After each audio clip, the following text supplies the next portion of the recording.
రాష్ట్ర వ్యాప్తంగా AP fibre net cable ఆపరేటర్లకు కూటమి ప్రభుత్వం చుక్కలు చూపిస్తోంది.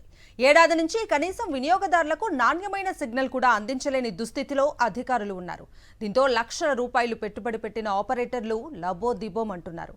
ఏపీ ఫైబర్ అధికారులను అడిగితే సమాధానం కూడా చెప్పకపోవడంతో కేబుల్ ఆపరేటర్లు ఆందోళన బాట పట్టారు. ఏపీ ఫైబర్ నెట్ వ్యవస్థ చుట్టూ నిర్లక్ష్యపు మేఘాలు కమ్ముకున్నాయి. ప్రతిరోజు ప్రసారాలను సమీక్షిస్తూ వ్యవస్థను చక్కదిద్దాల్సిన సంస్థలోని పెద్దల తీరులే నిమ్మకు నీరెత్తినట్లు వ్యవహరిస్తున్నారు. ఫలితంగా ఫైబర్ నెట్ మనుగడ ప్రశ్నార్థకంగా మారింది. ఈ క్రమంలో రాష్ట్ర వ్యాప్తంగా 2 రోజులుగా ఏపీ ఫైబర్ నెట్ ప్రసారాలు నిలిచిపోయాయి. సిబ్బందికి వేతనాలు ఇవ్వకపోవడం, పాడైన బాక్సుల స్థానంలో కొత్త బాక్సులు అమర్చకపోవడంతో ఫైబర్ నెట్ ప్రసారాలు పూర్తి స్థాయిలో ఆగిపోయాయి. దీంతో వినియోగదారులు తీవ్ర అసంతృప్తి వ్యక్తం చేస్తున్నారు. కస్టమర్ల నుంచి నిత్యం తిట్లు, శాపనార్థాలు వినలేకపోతున్నామని కేబుల్ ఆపరేటర్లు వాపోతున్నారు.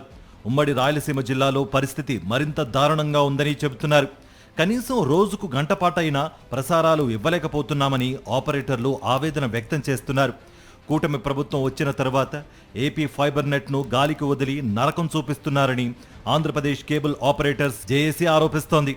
ఎందుకంటే మేము చాలాసార్లు ప్రజాప్రతినిధులకు ఇచ్చాం, సీఎం గారికి ఇచ్చాం, రిప్రజెంటేషన్ నారా లోకేష్ గారికి ఇచ్చాం, తర్వాత ఐటీ మినిస్టర్ జనార్దన్ రెడ్డి గారికి లెటర్ పూర్వకంగా ఇచ్చాం. కానీ మా సమస్యలు ఎవరు పట్టించుకోవటం లేదు. కానీ ఈరోజు జనాల దగ్గర చాలా ఇబ్బందులు పడుతున్న ఆపరేటర్గా ఎందుకు ఉన్నామా అనిపిస్తుంది. ఏపీ ఫైబర్ నెట్లో అత్యంత దారుణమైన పరిస్థితులు నెలకొన్న నేపథ్యంలో విశాఖలోని ఏయూ దూర విద్యా కేంద్రంలోని ఏపీ ఫైబర్ నెట్ కార్యాలయాన్ని జేఏసీ నాయకులు ముట్టడించారు.